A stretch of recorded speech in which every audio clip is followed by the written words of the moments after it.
देश से सियासी तूफान उठ खड़ा हुआ है। ऑटो टैक्सी ड्राइवर्स को यह फरमान जारी किया गया है कि मराठी बोलना, समझना और लिखना जरूरी है, वरना लाइसेंस रद्द कर दिया जाएगा। इस फरमान का पालन करने के लिए 1 मई तक का अल्टीमेटम भी दिया गया है। और यही वजह है कि अब इस मुद्दे के विरोध में यूनियन प्रदर्शन की चेतावनी दी जा रही है।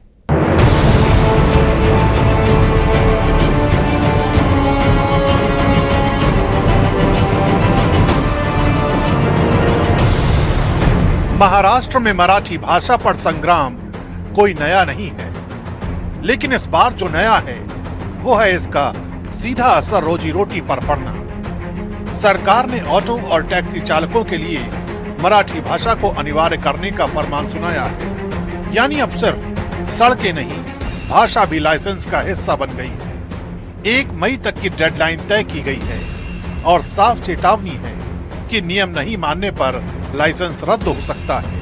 इस फैसले ने हजारों नहीं लाखों ड्राइवरों की चिंता बढ़ा दी है। महाराष्ट्र सरकार का नया नियम निकला है कि एक तरह की अगर मराठी नहीं आती है, पढ़ना लिखना है, तो लाइसेंस कैंसिल कर दिया जाएगा।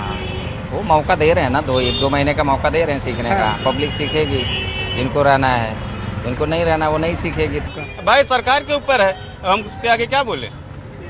लिखना तो आता है मेरे को मराठी, पढ़ना भी आता है थोड़ा बहुत, लेकिन बोल नहीं पा रहे हैं। तो नहीं होना चाहिए। और जितनी यहाँ पे महाराष्ट्र में है तो थोड़ा तो मराठी तो बोलना आना चाहिए, ऐसा नहीं है कि नहीं आना चाहिए। सवाल उठ रहा है कि क्या ये भाषा का सम्मान है या रोजगार पर दबाव, और क्या यही फैसला अब सड़कों पर संघर्ष की वजह बनने वाला है, क्योंकि यूनियन के प्रेसिडेंट ने साफ कहा है कि अगर फैसला वापस नहीं लिया गया तो 4 मई को इसका जवाब दिया जाएगा। जो परमिट दिया जाता है, परमिट की पहली शर्त यह है कि जो इंसान परमिट के लिए अप्लाई करेगा, जिसको परमिट दिया जाएगा, उसका महाराष्ट्र में 15 साल से ज्यादा का वास्तव्य होना चाहिए। यानी महाराष्ट्र में उसने 15 साल कम से कम रहा हो तो ही उसको परमिट मिल सकता है, वो अप्लाई कर सकता है। सवाल ये भी है कि आखिर कितनी मराठी को सरकार पूरी मराठी मान रही है।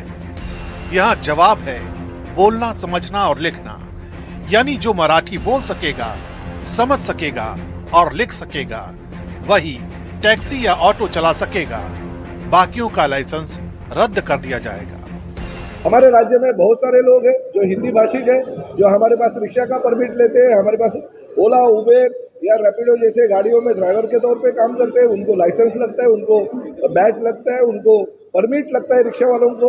अगर उस वक्त उनको अगर हिंदी के बराबर अगर मराठी अनिवार्य किया रहेगा शासन ने, तो गलत क्या है। यही नहीं, सरकार की तरफ से जो डेडलाइन दी गई है वो भी सवालों के घेरे में है। यही वजह है कि समाजवादी पार्टी के प्रवक्ता भाषा के बहाने रोजगार छीनने का आरोप लगा रहे हैं।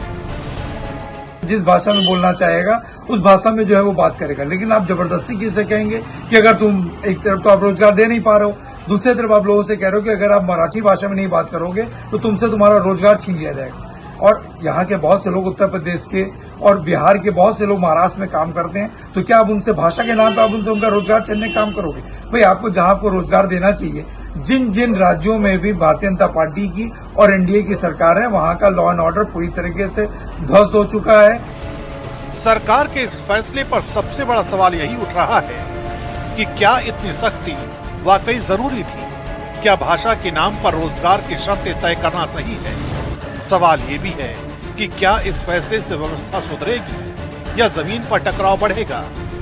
क्योंकि जब नियम रोजी रोटी से टकराते हैं तो विवाद सिर्फ कागजों तक नहीं रहते, सड़कों पर उतर आते हैं।